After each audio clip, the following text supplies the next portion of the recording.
Good evening.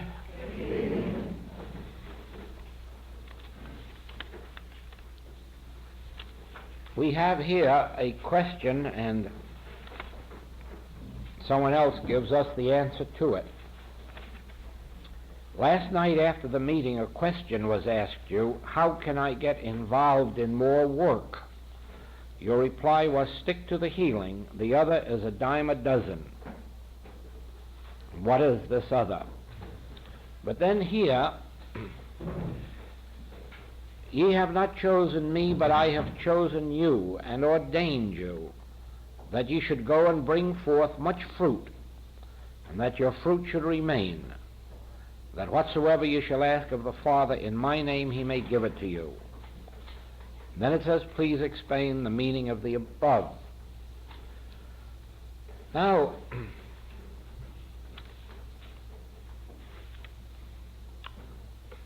the entire purpose of the message of the infinite way is to bring to the student an experience, or you might call it the experience, the great experience, really the only worthwhile experience. The infinite way is not so much a teaching as it is an experience. It is for this reason that this work can never be organized, because it has nothing to offer anyone in the way of an organized activity or religion. The only thing that it can offer is the experience, the actual experience of, call it enlightenment, the Christ experience, the spiritual experience, ordination, illumination. Actually, what it means is the opening of the mind to a transcendental experience. The mind acts as a barrier to our spiritual experience. The mind is itself the major barrier to all spiritual experience. And it is only when the mind is transcended that a spiritual experience can take place. Illumination, darshan, satori, any name you wish to give it, can only take place when the mind has been transcended, when the mind is at rest. Now, to bring the mind to that place, and I guess this is a paradox, we use the mind. We use the mind for the purpose of setting aside the mind. But we use the mind only up to a certain place where it really becomes frayed and worn out and stops of its own accord, probably in a sense of, I give up, it's hopeless, I never will attain, I never will get anywhere. And in that surrender, it can happen, and often does. Now, when the experience of illumination comes in any form, one's life is transformed, changed. And the reason is that what we see out here, although it remains the same as it always has been, is seen with a different light, a different understanding, and brings forth a different response. I can illustrate that for you briefly in this way. As a human being, we are all very sensitive, and we can be easily hurt, easily offended, easily insulted, and things are done to us that hurt us. Sometimes, if they're serious, they may injure us. But it doesn't take too much to bring up within us a sense of resentment, a sense of rebellion, sometimes even a desire for revenge. Once this spirit has touched one, once there is an experience of inner light, this can no longer happen. It would be impossible to offend, it would be impossible to insult, it would be impossible to injure a person for the reason that they do not react. And the reason they do not react is this. Peter gives us the example. When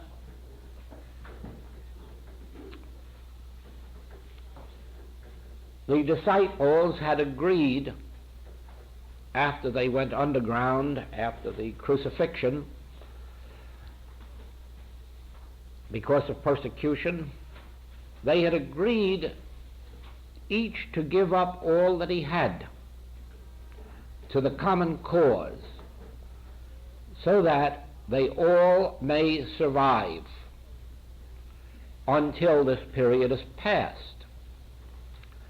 But two of the band, a husband and wife, came to deposit their wealth, their possessions, but held out. They withheld some of their possessions for themselves. And Peter, through spiritual discernment, knew this. And he said to them, "You have not done this unto us. You have not done this unto man. You have done this unto God." In other words, you haven't offended us, the disciples. You haven't cheated us. We have God. We're going to get along fine. But you have cheated yourself by this. You have harmed yourself. You've held out on yourself. And according to the story, they both dropped dead.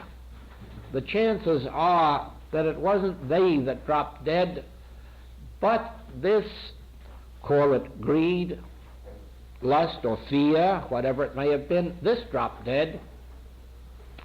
And probably, if we could be a witness to it, we would find that they themselves had an experience, a spiritual experience, and were able to be better disciples than ever before.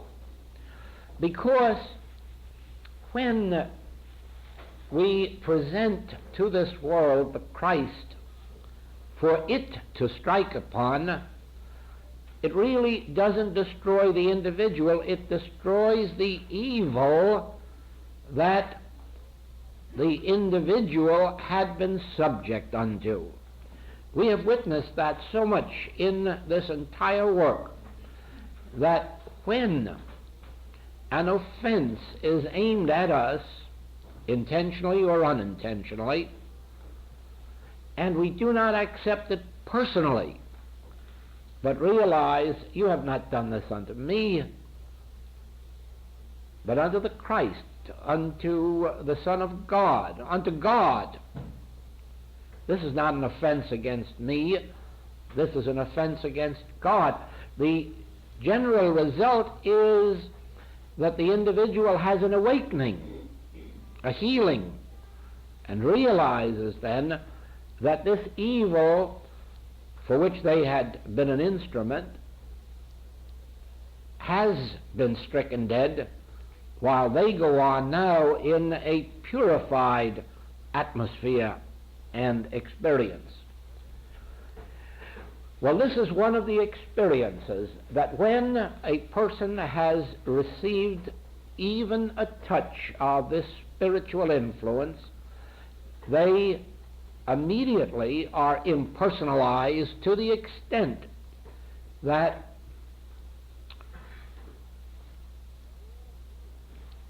their view of this world has changed. They know that you are spiritual. God constitutes your being. And then, whatever evil you do is not ascribed to you, but is realized to be an activity of what we call carnal mind, really this universal belief in two powers. And because this is impersonal, it is nullified. In the same way, in the metaphysical world, we have always been taught to impersonalize evil, and it is on this basis that most of the healing work is accomplished. The moment we can impersonalize the error, whatever its name or nature, whether it's the form of sin or the form of disease or the form of false appetite, the moment it can be impersonalized, it is destroyed.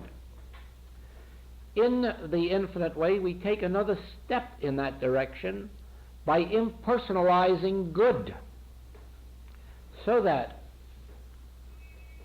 we do not find you to be good. We do not permit you to find me to be good. Whatever error is manifesting itself through me at any time, I say to you, is not me, nor is it of my will or desire. It is merely that degree of humanhood which still remains. But I also say to you, whatever of good is flowing through me or appearing in me or as me as a part of this ministry is really not me. It has nothing to do with me. It has to do with the Spirit of God, for which I am at the moment a transparency. In other words, the good itself is not personal. It is not because I am good or you are good. It is because God is good, and by setting ourselves aside, we can become instruments through which that good reaches the world. Now, it is only through this transcendental consciousness that you are able actually to feel that no one in this world is evil. No one. That whatever evil is manifesting through them is this universal belief in two powers, what we have called the carnal mind or mortal mind, and by thus personalizing it, destroy it. But in the same way, only through this transcendental consciousness can we know that I am not good and you are not good and no one else in this world is good. You might illustrate that too with, let us say, motherhood. Every normal mother in the world is good. Good to her children, good to her family. And yet, could you rightly say that the woman is good, or is it that motherhood is being expressed through her?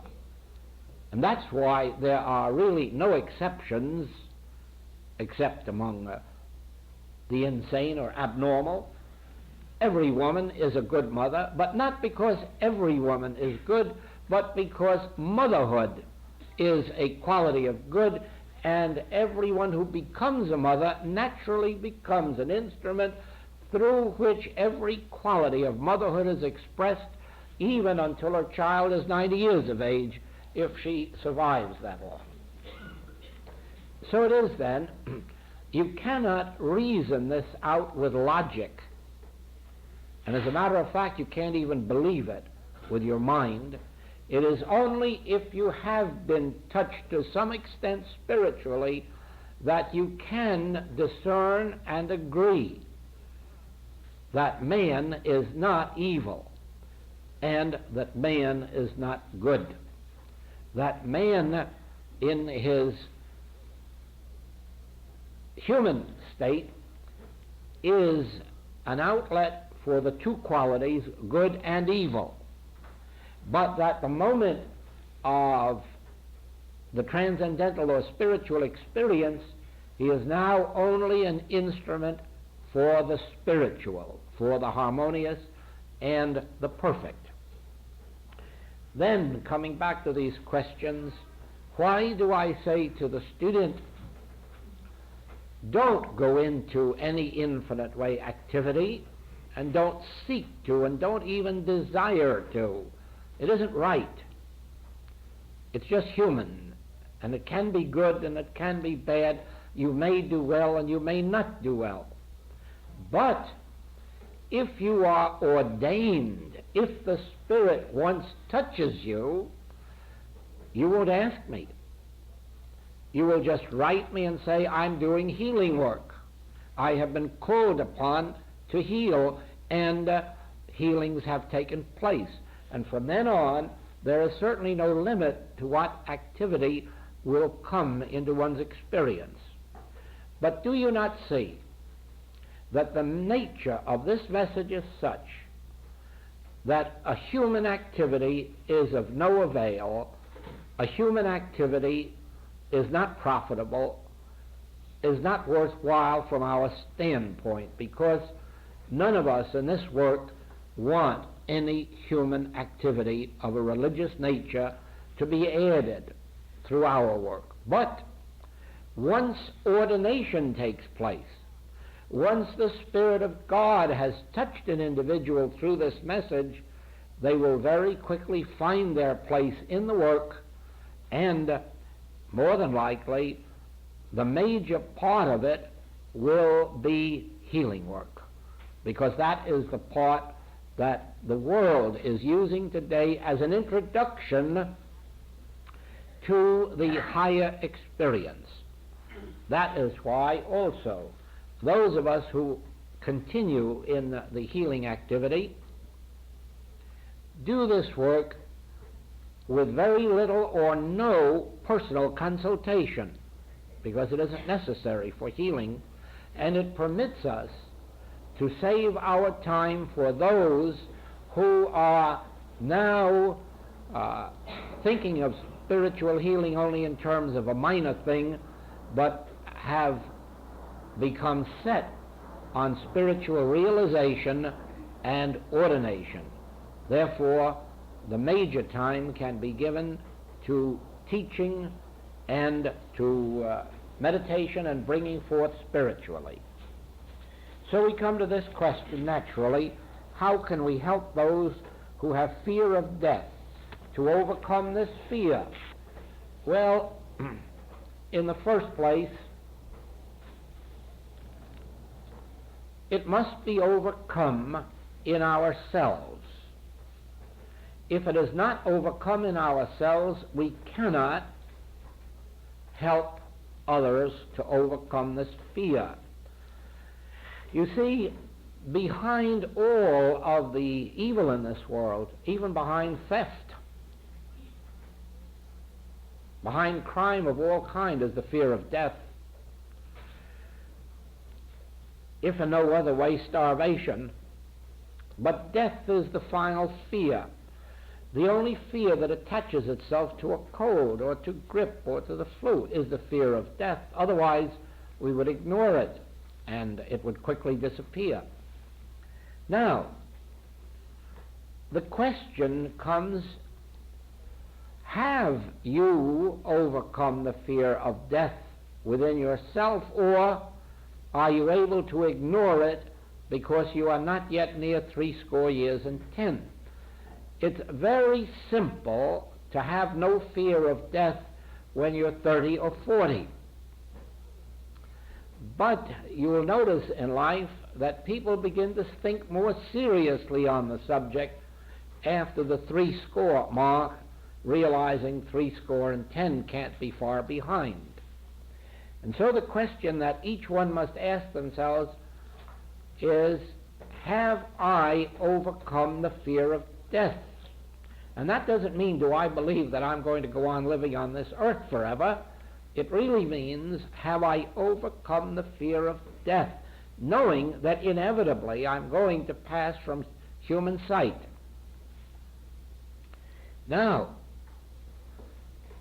it is possible to overcome the fear of death in oneself. To begin with, if one has the spiritual experience of which I have spoken, the fear of death is automatically overcome. That is the very first thing that it does, because the experience itself reveals the immortality of life. So there never is a question after that. But up to that point, it is more than likely necessary that we have a reason for our faith, a reason for our ability to overcome death. And you'll remember in some of the classes where I've said that fear of any kind is atheism. Now, think of that statement for a moment. Fear of any kind is atheism, because it would be impossible to have a God and to fear. What possible thing can an individual fear who has a God? God Almighty, God the Infinite, the Omnipotent, Omnipresent, Omniscient. How then could anyone fear any experience of life or death? But Paul has made this remarkably clear in his statement that neither life nor death can separate me from the love of God. And here is a statement that anyone can take and work with, meditate on, ponder, cogitate, until it really reveals itself. Neither life nor death can separate me from the love of God. The love means the care. The love of God, the care of God, the presence of God, the life of God, the mind of God. Well, now, if I cannot be separated from God, from the care of God and the mind of God, the love of God, the life of God, tell me, what difference does it make to me which continent I'm on, or which side of the veil I'm on, or whether up in an airplane or on a ship or driving a car on the road? What difference can it make where I am or what the circumstances are if I have caught this vision of omnipresence, that neither life nor death? You see, by acknowledging life or death, you really accept the fact which most people are hiding from within themselves, that inevitably there is a time of passing from human sight. Unfortunately, this time of passing from human sight is called death, and has all of the fears attached to it that are attached to the unknown, the mysterious. This all disappears once you understand that if we at this moment are in the presence of God, if at any moment in our experience we have been in the presence of God, that's all there is to it then. For this experience continues through life and through what the world calls death. Actually, there is no such thing as death. This passing from sight is a transition that takes place normally and naturally at some time.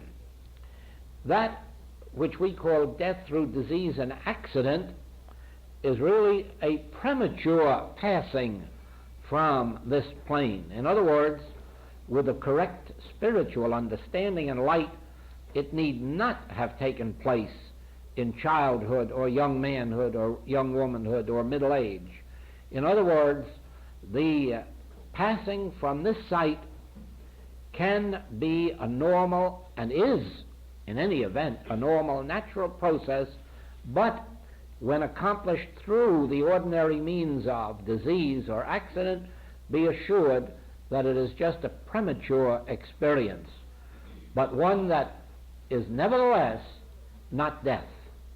It is still only a passing from glory to glory, from one experience to another, from one unfoldment to another. You have said in your writings that supply is one of the easiest demonstrations for a spiritual student to make. Why? Well, for this reason, that with the touch, again, you see why I say that the entire infinite way is an experience. Once this experience is attained, once this touch of the Spirit has been given to an individual, they no longer have a responsibility for supply nor a concern. The experience results in this: I live, yet not I.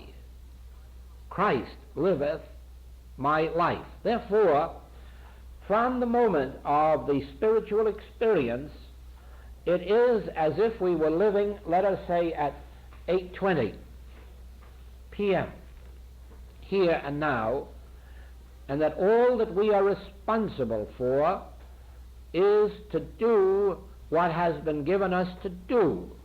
For me, that means to be a transparency through which a message is to come. For you, it is to be a transparency for receiving and then later expressing this message. And that's all we're responsible for as long as we are sitting in this room. So we have no responsibility for supply. We have no responsibility for health. We have responsibility only for sitting here and fulfilling our function.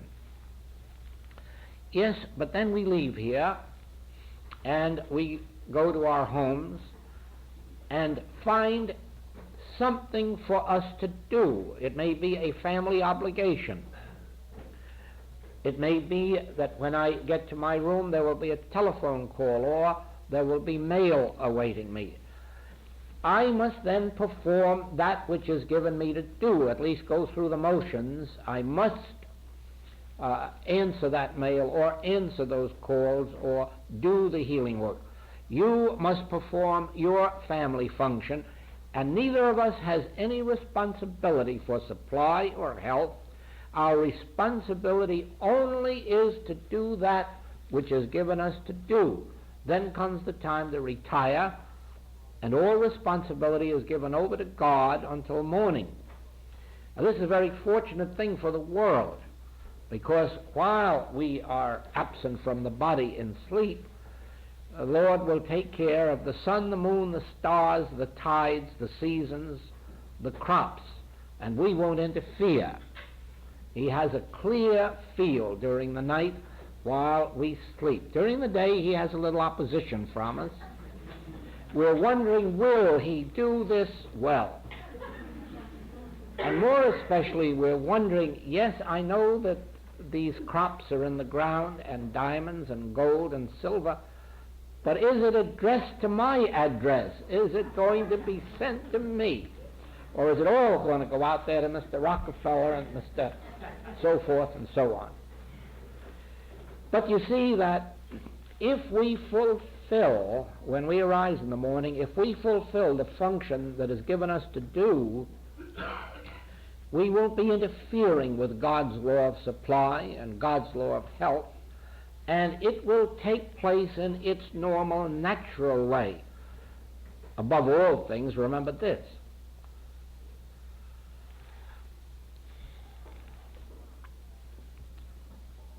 why has the Son of God come to earth?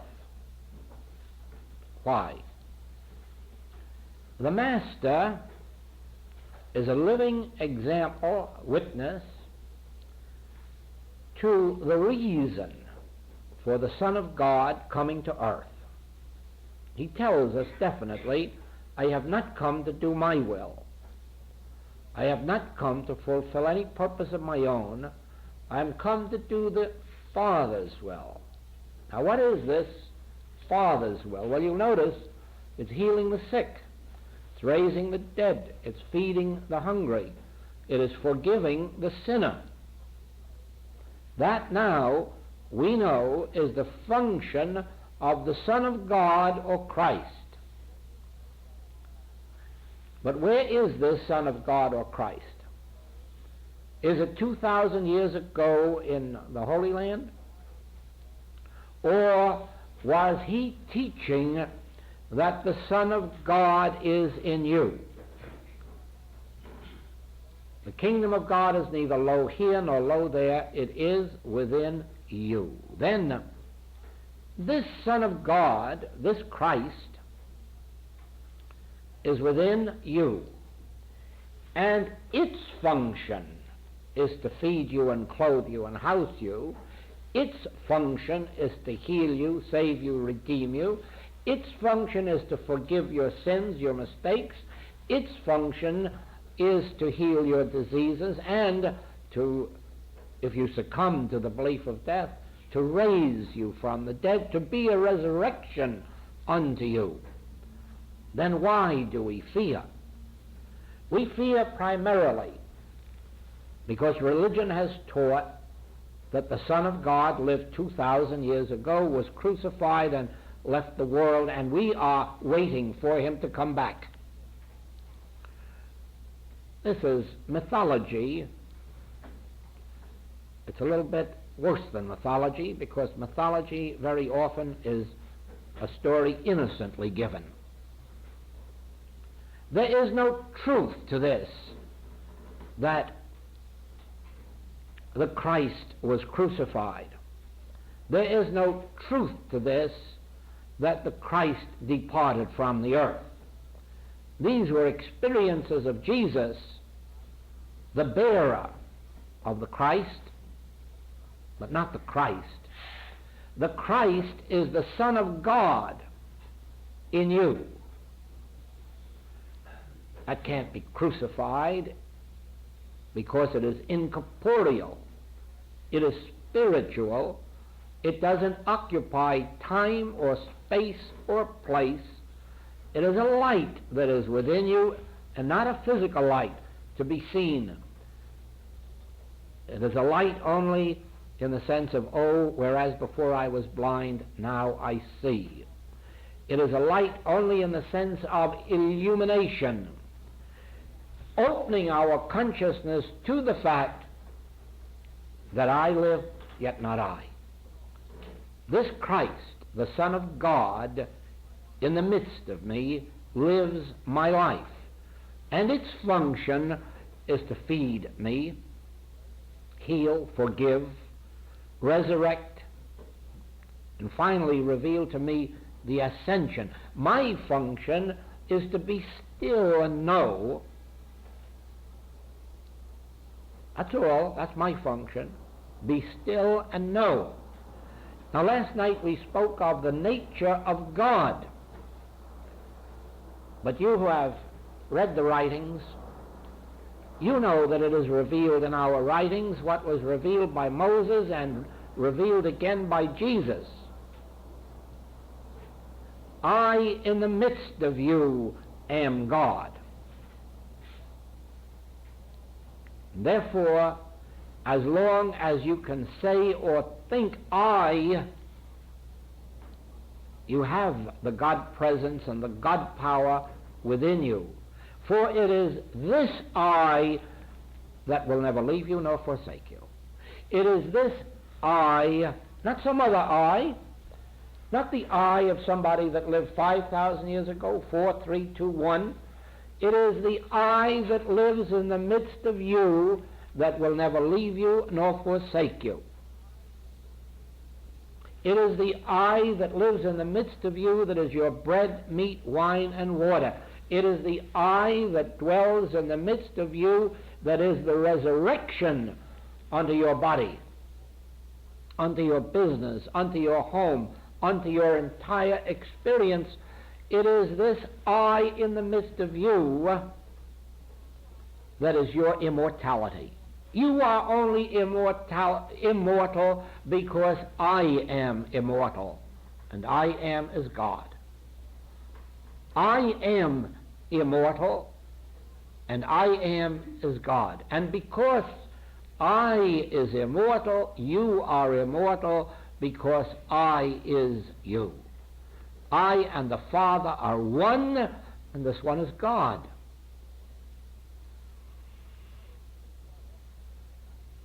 You know, we refer often to the fact that truth is universal. There is no such thing as a new truth. We're always discovering the truths that we think are new in many different ways. Well, in one of our writings, we have that story from India of the sage who died and went to heaven expecting to be admitted immediately, knocked on the door, and God answered and said, "Who is there?" And the sage says, "I am." And God says, "Why, there's no room in heaven. You will have to come back another time. We're all filled up." And this happened a second time, but the third time the sage grew in wisdom, and when he knocked at the door of heaven and God said, "Who is there?" the sage said, "Thou art." Oh, God says, "Enter, enter. There never was room in heaven for me and thee, for I and thou." In other words, there is only one infinite being, and I am that being. I in the midst of me, and I in the midst of you. And strangely enough, I came across this same story in another form by a mystic in another world. Oh, truth is universal, but it all goes back to the one thing: I in the midst of thee am mighty. I am thy life. I am the life of thy being. I am the resurrection and the life. So it is then that the supply becomes easy for the simple reason that you drop all concern for supply, and automatically those experiences take place which should take place to bring it into expression. Above all, though, remember this, that it is not the intellectual statement of this or the affirmation of it, but it is an experience that comes to us as a direct result of the experience, the touch of the Christ. Will you please discuss the barriers that keep us from our demonstrations? Well, of course, the major barrier is this belief that there is God and man. And the moment we remove that barrier in the realization that I and the Father are one, we might even adopt for ourselves this: Son, thou art ever with me, and all that I have is thine.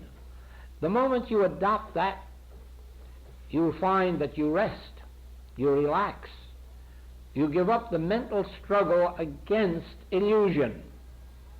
You know, of course, that the harder you fight illusions, the more illusions you give birth to.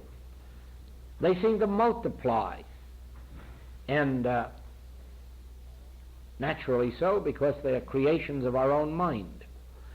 When we are enabled, even in a measure, to give up that struggle, resist not evil, in this realization that neither life nor death, sickness nor poverty can separate me from the love of God, and then relax, let those shoulders drop, let the tension drop out, because you have no enemy, you have no problem.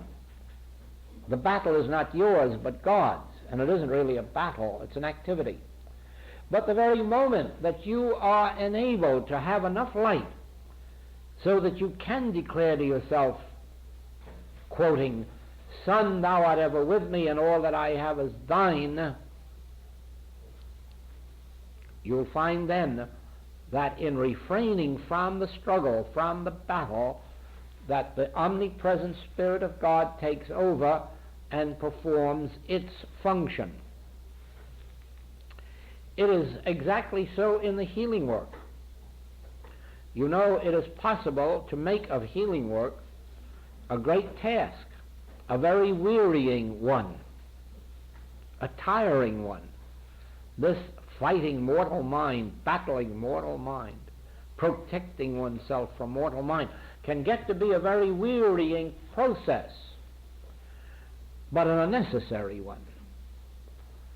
because it is just as simple as this: Son, thou art ever with me, and all that I have is thine. And this I is the healer, the Christ. This I is the Spirit of God in man. And with this relaxed realization of the non-power of whatever picture presents itself to us, in that relaxation, harmony takes over.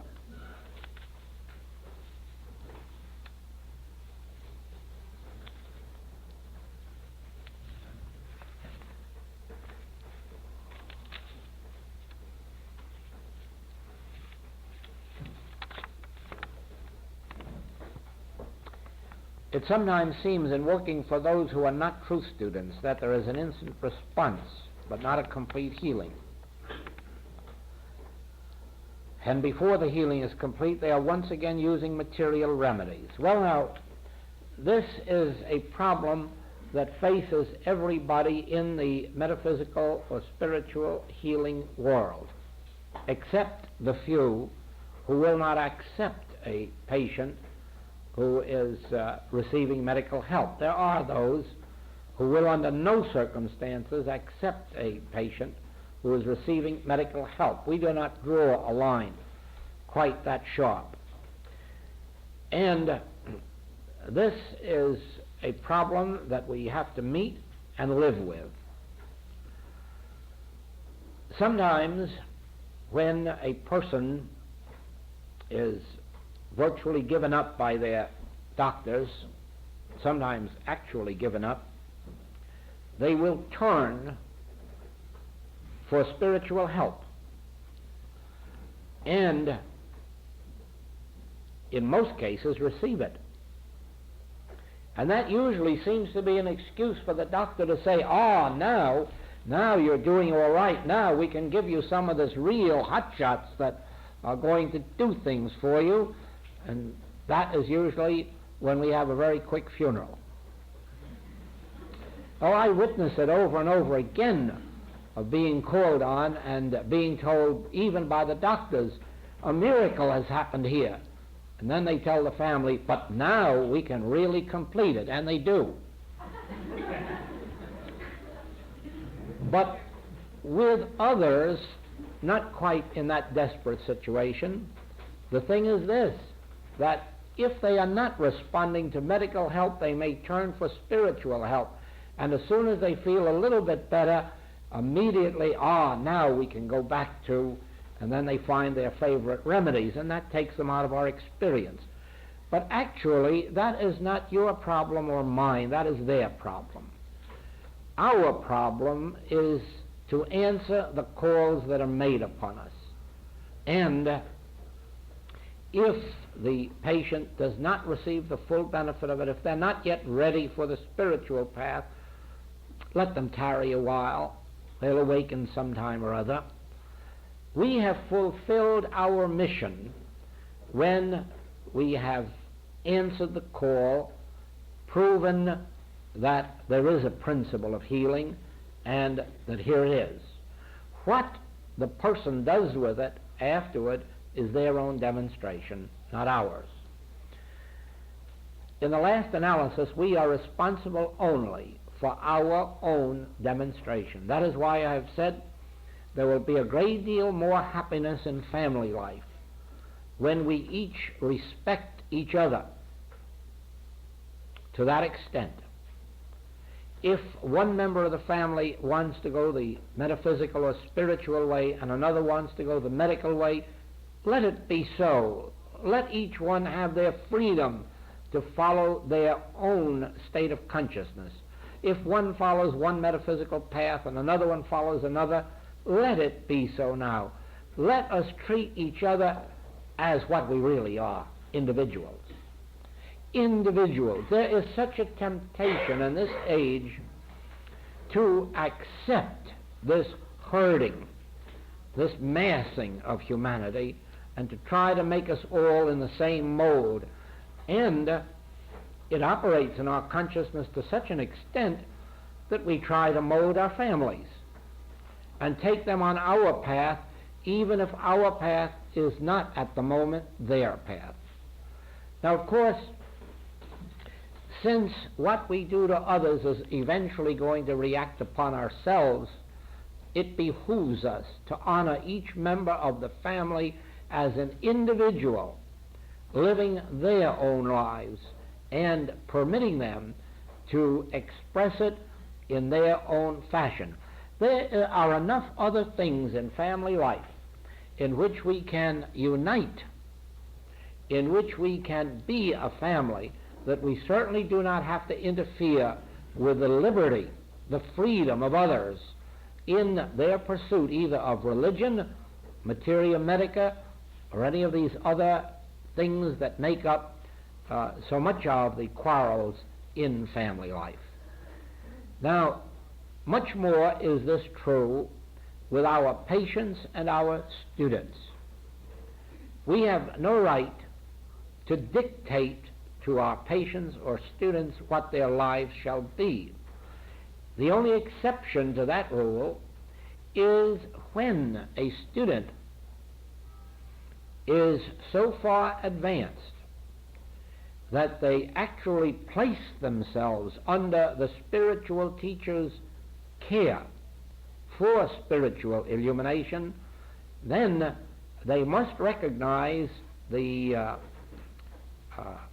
office of the teacher and fulfill insofar as possible the demands that are made upon them. But otherwise, we are not to hold patients or students in bondage. We are to give them the principles as we understand them, give them the help they require, and then let them work out their own salvation under whatever guidance they are willing to accept from us, but no more. No more than they themselves want. You find then that in doing this, their progress is more rapid. They may make some mistakes, but please remember that it's far healthier to make mistakes under one's own freedom than it is to be perfect just by obeying somebody else's rules. Far better to make mistakes and find the way back.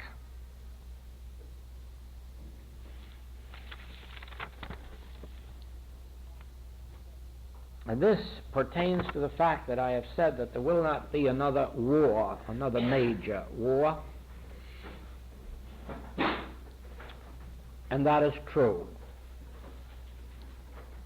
To explain that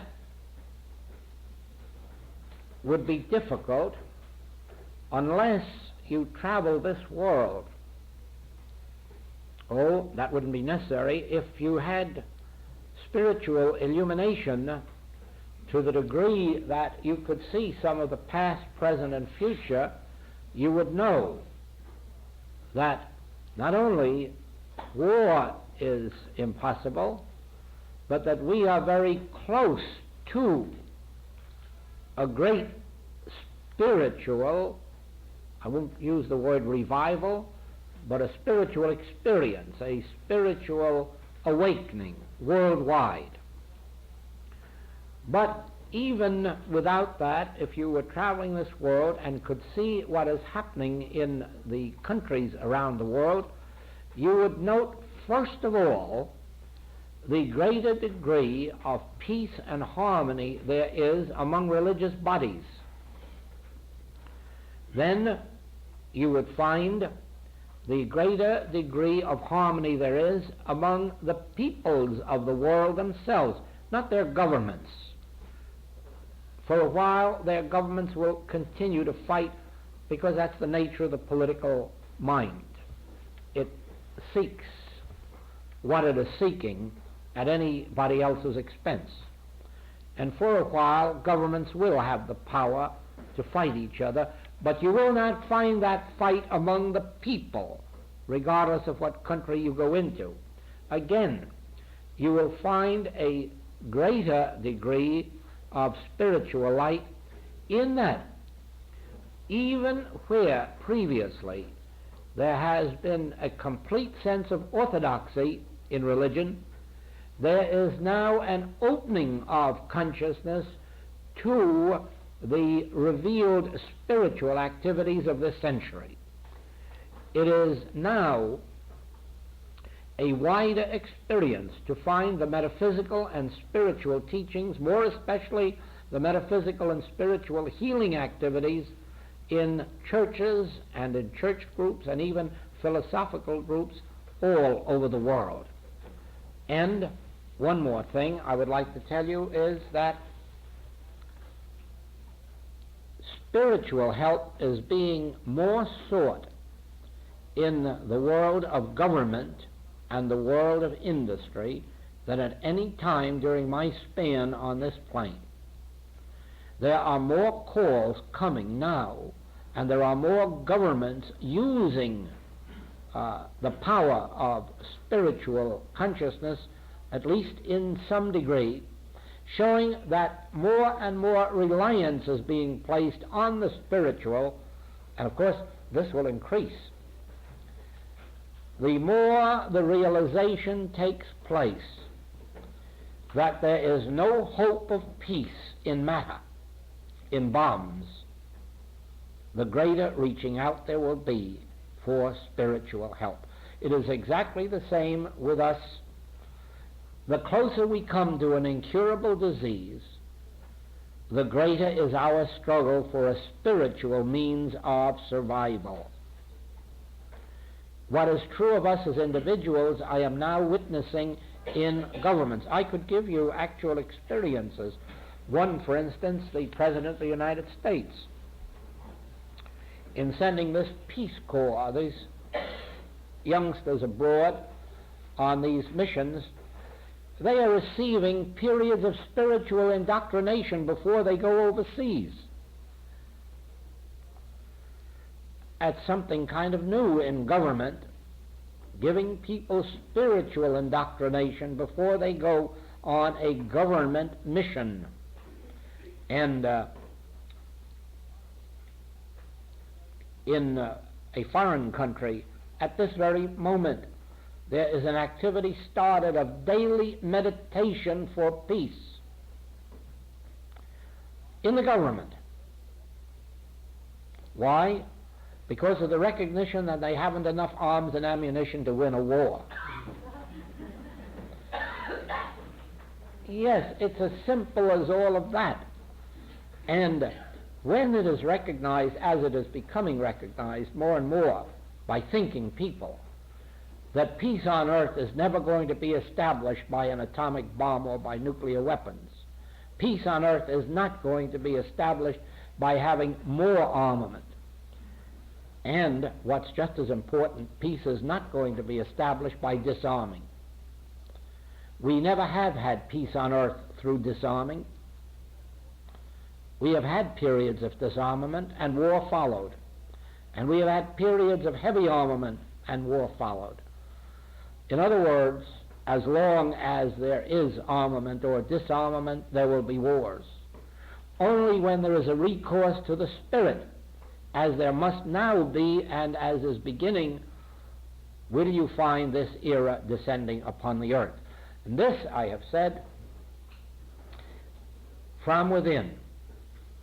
We are now approaching universally the period of life which we may call the Sermon on the Mount. It is not the final spiritual experience. It is the period just before the spiritual Pentecost, when we are lifted above the Ten Commandments, when we are lifted to where we don't have to be told to obey the Ten Commandments, we don't have to be threatened with punishment for violation of it. We are then ready for that period which is the Sermon on the Mount, or love thy neighbor as thyself, do unto others as you would have others do unto you.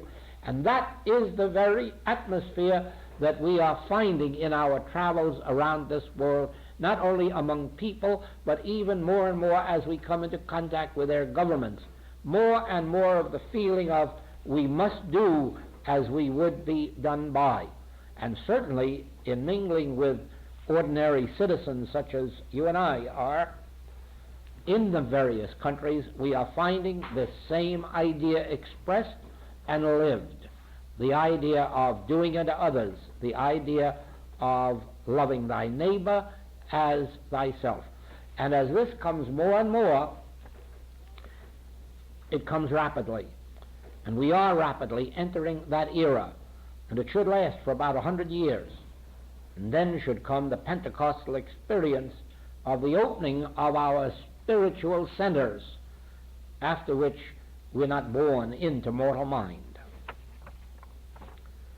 Please elaborate on spiritual meaning of freedom. Well, I think we've done that. Spiritual freedom really is where we are not living under the law, we are living by grace. Some have expressed the idea that the moment we are released from the law, that we might take advantage of it, instead of liberty have license. Just as many have expressed the idea that to do away with the death penalty will increase murder. That's nonsense. Once an individual releases themselves to the Spirit, they no longer have the capacity for evil. And so it is that where there is spiritual freedom, there is only the freedom to live, the freedom to love, the freedom to be, the freedom to share, the freedom to give. And with that first touch of the transcendental in your experience or mine, a miracle takes place. And let me show you the nature of this miracle. There is no longer a seeking for me or for mine. That one touch of the Spirit releases an individual from all concern for himself or herself or their family self, and the entire life from that moment is one of sharing, or being an instrument through which the grace of God can flow. In other words, it is like the impersonalization. Once there is the realization that I live, yet not I, Christ liveth my life, there's no more concern for my life. There's no more a self-seeking. There is no longer an ambition or a desire, because whatever is to be the function of my life is being fulfilled from within. Therefore, there is no longer any need for me to take thought for my life, what I shall eat or what I shall drink or wherewithal I shall be clothed or housed. That release is given to us, and that is why, and I must sum up with this, that is why our goal is the experience.